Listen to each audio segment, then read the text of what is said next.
Het Woudagemaal bij de Lemmer is haast 100 jaar oud en het boegbeeld van het wetterskip.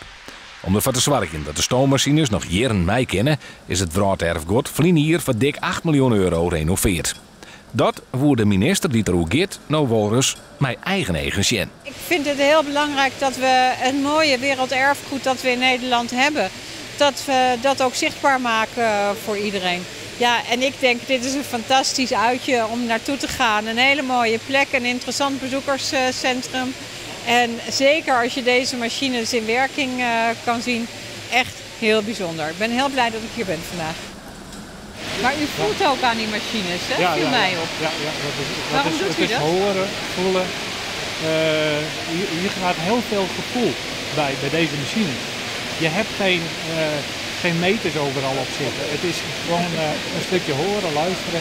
Bussenmaker krijgt een privé-roenlieding. Oren moeten van de morgen gewoon in de riegen voor de kassa. Nou het gemaal onder stoom is en een soort mensen vrij ha, is een dijke Woudagemaal deze week populair. Tiertje, wijntje, ben we hier op West, die ben we daar weer hier en gemiddeld 1000 mensen op een dag ontvangen wij. Bij draaidagen dan is het altijd extra druk, want dat is natuurlijk de unieke, ultieme beleving van uw stoomgemaal. Achter ons in de riegen, dat doe je net als minister.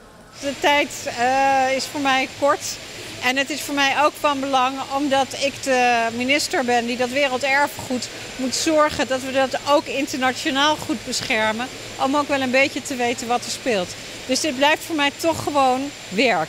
Hoe leuk het ook is, dit is een werkbezoek en geen vrije tijd.